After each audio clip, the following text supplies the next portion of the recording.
Social మీడియాలో సైకోలు సైతాన్లే ఎక్కువ కనిపిస్తారు. కానీ మనసుంటే మంచి చేయాలనే తలంపు ఉంటే అదో అద్భుతమైన వేదిక అని, ఆపన్న హస్తం అందించే వేదిక అవుతుందని నిరూపించారు. రాజన్న సిరిసిల్ల జిల్లా ముస్తాబాద్ మండల కేంద్రంలో ఓ హృదయ విదారక ఘటన అందరినీ కలిచివేసింది. ఉండేందుకు ఇల్లు లేదు, రెంట్కున్న ఇంటికి శవాన్ని తీసుకెళ్లేందుకు వీల్లేదు. హాస్పిటల్ నుంచి వచ్చిన మృతదేహాన్ని అంబులెన్స్ లోనే ఉంచారు. ముస్తాబాద్ మండలానికి చెందిన చేనేత కార్మికుడు బిట్ల సంతోష్ అనారోగ్యంతో శుక్రవారం చనిపోయారు. అద్దె ఇంటికి తీసుకెళ్లకపోవడంతో అంబులెన్స్ లోనే భార్య శారద, ముగ్గురు పిల్లలు రాత్రంతా చెల్లిలోనే ఉండాల్సి వచ్చింది. సంతోష్ గతంలో ఉన్న ఇల్లు శిథిలమవడంతో అద్దె ఇంట్లో ఉంటున్నారు.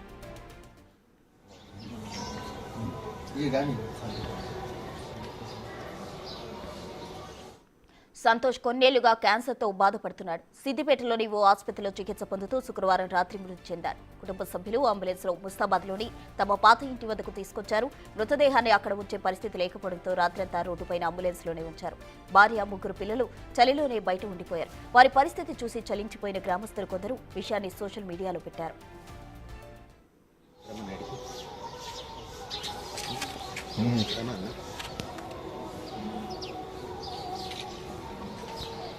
దీంతో గ్రామస్తులతో పాటు మండలానికి చెందిన కొందరు ఫోన్ పే, గూగుల్ పే ద్వారా వచ్చిన 50,000 ఆ కుటుంబానికి అందజేశారు. ఉదయం అంబులెన్స్ నుంచి మృతదేహాన్ని బయటకు తీసి అంత్యక్రియలకు తరలించారు. ఇటు ఆ కుటుంబానికి ప్రభుత్వం తరఫున డబుల్ బెడ్రూమ్ ఇల్లు ఇప్పిస్తామని కాంగ్రెస్ లీడర్ కేకే మహేందర్ రెడ్డి హామీ ఇచ్చారు. వారి పిల్లల విద్య కోసం దాతలు ముందుకొచ్చి ఆదుకోవాలని గ్రామస్తులు కోరుతున్నారు. పిల్లలు, ఇద్దరు అమ్మాయిలు, ఒక అబ్బాయి.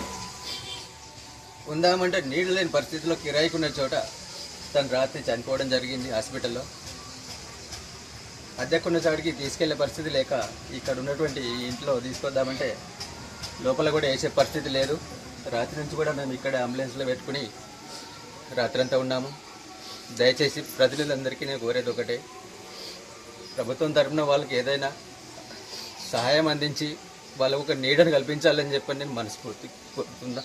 దయచేసి ప్రతినిధులారా, ఇద్దరు ఆడపిల్లలు ఉన్నారు, ఒక అబ్బాయి ఉన్నాడు. చేసుకుంటే కానీ గడుపులోకి మెతుకులు పోయిన పరిస్థితి ఉంది. దయచేసి వాళ్ళ పరిస్థితి అర్థం చేసుకోండి. రాజన్న సిరిసిల్ల జిల్లా ముస్తాబాద్ మండలంలో ఓ హృదయ విదారక ఘటన అందరినీ కలిచివేసింది. పూర్తి వివరాలు మా ప్రతినిధి శ్రీనివాస్ కరీంనగర్ నుండి అందిస్తారు. శ్రీనివాస్.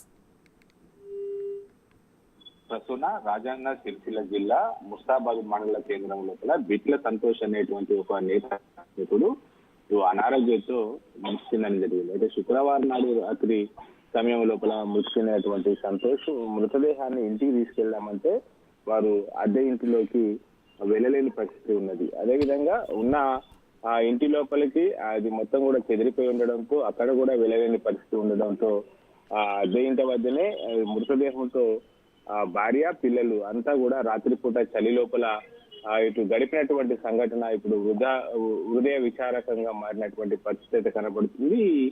అనారోగ్యంతో బాధపడుతూ మెరుగైన చికిత్స చేయించుకొని స్తోమత లేని ఆ నేతన్న కన్నుమూయడంతో అయితే ఇప్పుడు పలువురు దాతలు కూడా ముందుకు వచ్చి ఇటు వారి కుటుంబానికి బాసటగా నిలుస్తున్నటువంటి పరిస్థితి కనబడుతుంది. అయితే సంతోష్ నేత కార్మికుడు కొద్ది రోజుల క్రితము ఇతని కిడ్నీ సమస్య బాధితో బాధపడుతున్నాడు. ఈ నేపథ్యం లోపల ఆసుపత్రిలో చికిత్స పొందుతూ కూడా ఇటు శుక్రవారం రాత్రి సమయం లోపల మృతి చెందాడు. అయితే ఆ మృతదేహాన్ని తీసుకొని ఇంటికి వచ్చినటువంటి సమయం లోపల అద్దె ఇంట్లో ఉండడంతో అద్దె ఇంట్లోకి రానివ్వకపోవడంతో ఆ భార్య, ముగ్గురు పిల్లలు ఏమి చేయని దిక్కుదోచని పరిస్థితి లోపల కూడా రాత్రంతా చలి లోపలనే బిక్కుబుక్కుమంటూ గడిపినటువంటి సంఘటన చోటు చేసుకున్నది. అయితే సంతోష్ కు ఇటు 5 అన్నదమ్ములు ఉన్నారు, వాళ్ళంతా కూడా కలిసి ఉన్నారు. కానీ ఇల్లు శిథిలావస్థకు చేరడంతో అయితే అద్దె ఇంట్లో కొద్ది రోజులుగా ఉంటున్నారు. ఇటు అద్దె ఇంట్లోకి రాకపోవడంతో అయితే వారి యొక్క దీనస్థితిని తెలుసుకున్నటువంటి ఆ మండల కాంగ్రెస్ లీడర్లు ఈ విషయాన్ని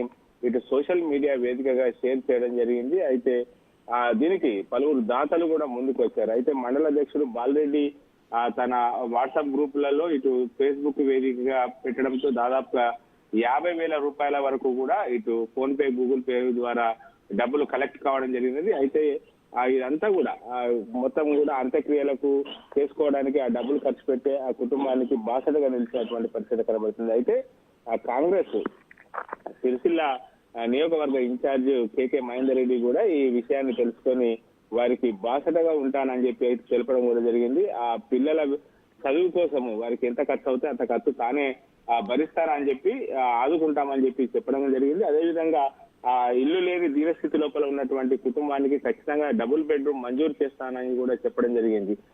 పలువురు కూడా ఈ కాంగ్రెస్ నాయకులు డబుల్ బెడ్రూమ్ కేటాయిస్తానని చెప్పడంతో అయితే పలువురు అభినందిస్తున్నటువంటి పరిస్థితి కనబడుతుంది. ఈ దీనస్థితి చూసి ముందుకు వచ్చి దాదాపు 50,000 రూపాయల వరకు కూడా దాతలు సహకరించిన వారికి వాళ్ళందరూ కూడా కృతజ్ఞతలు తెలుపుతున్నటువంటి పరిస్థితి కనబడుతుంది ప్రస్తుతం. Right, thank you Srinivas.